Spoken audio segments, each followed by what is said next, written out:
Hi, and welcome to the Intentional Wealth Update with Morton Brown Family Wealth for the week of November 29th, 2021. I'm Dennis Morton here with Katie Brown. Katie, how are you doing?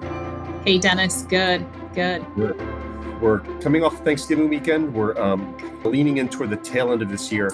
I think one of the things that we've seen, really not to our surprise, but a development this year is a lot of people accelerating retirement timelines, leaning into retirement conversations, starting to think critically about what transition looks like for them. And we pulled up a blog this week, actually by a behavioral psychologist titled Closing Time. You don't have to go home, but you can't stay here. And in it, the author, Joy Lear, talks about just some of the challenges in mentally preparing for retirement. We've heard clients talk about emotions. Katie, what does she get into here with just the emotional side of retirement planning? Yeah, she broke it down into a few different emotional areas. So, like broken expectations, identity, grief, regret, fear, legacy, all of these things that there are pockets of feelings that you might have when suddenly you enter into retirement. And I say suddenly because we're seeing some of that suddenness this year. As you mentioned, there have been a number of people that we know and other people that we've heard of that have said, I'm done with that thing. I think I'm just going to retire. And so there's been a lot of transition going on. And I think some of these feelings, and we'll kind of dive into them a little bit, are totally normal. But there may be some reflection, some exercises you can do to hopefully get ahead of some of this. Yeah, I think the interesting thing when we think about emotions, investment planning, all of those things, none of these emotions had anything to do with the roller coaster of the stock market or other things. It's all other stuff, things like relationships, things like what our identity was at work. But it's not the things that usually give people agita when they're watching their portfolio balances go up and down, right? Right. First, she begins with broken expectations and people just realizing that there's not going to be a ticker tape parade for you, that you might not go out on the high note that you expected. It might feel like it's landing like a thud sometimes as you walk away, right? And I do think part of the problem in some respects is sort of societal, in that you work your whole life and society says, you're getting to retirement, like you've arrived. Now you can relax. Now your world is going to be rosy and your days are going to be filled with activities that you want to do. And many people arrive and they're like, I don't feel any different today than yesterday, but I might have lost a community that I felt as if I had.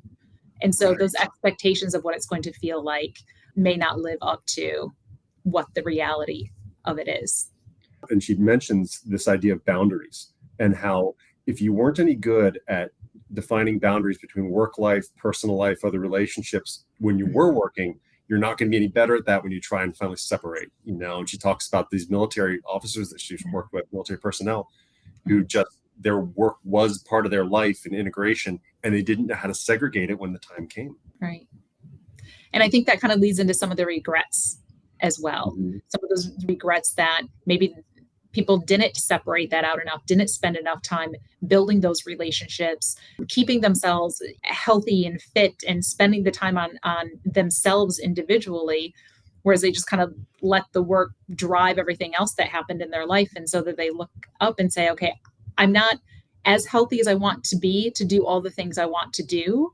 And maybe my relationships aren't as strong as I would have liked them to be. Right. And so sort of you start to get some of those regretful feelings potentially. Yeah. I mean, this week she gets into identity too, but this is something where if you've always seen yourself as I am someone who does, I'm someone who does accounting work or whatever it is that you did, I think it's a different pivot in your mindset to say, I'm someone who can. So for example, I was talking with someone today who retired a couple of years ago as an executive, and he's taken up fly fishing.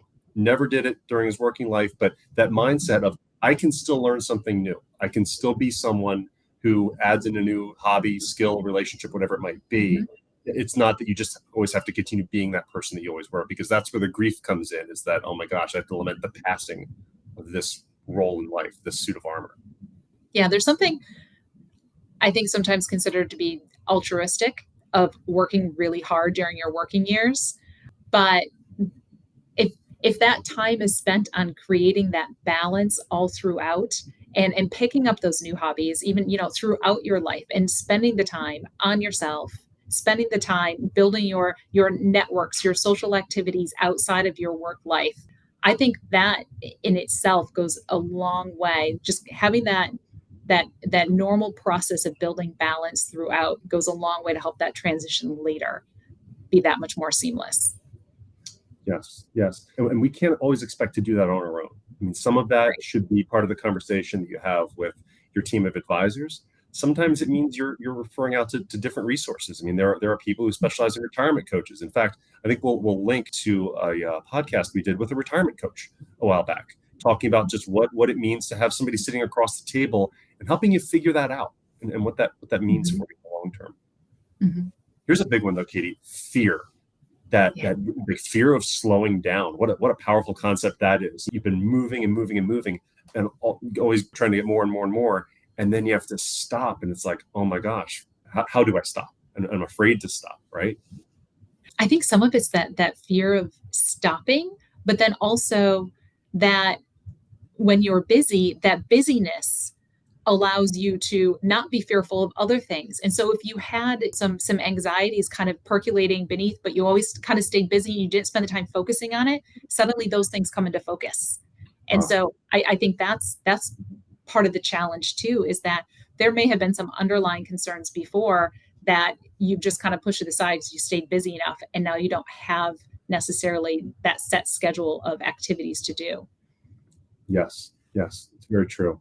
So, I mean, just to wrap this up, I think what we try and work through sometimes is making sure that the financial tape plays the right role, that you feel prepared with the numbers and spending and all of those very factual things, but also making sure that we're highlighting some of the things that might catch people off guard. And we always say emotional decision making isn't always good decision making. So anything that acts as a trigger for peak emotion, whether it is market volatility or just some of these transitions that naturally happen in retirement, part of our job is to make sure that those are brought to the surface. So we use our Return on Life platform to help you to determine where in areas you can help make your money support a high quality lifestyle. And we also have some retirement coaches and people who can really help you to work through that. So we'll put some links to that. And we hope everyone has a great beginning to their holiday season. And we'll catch up with you next time. Thank you so much. Take care.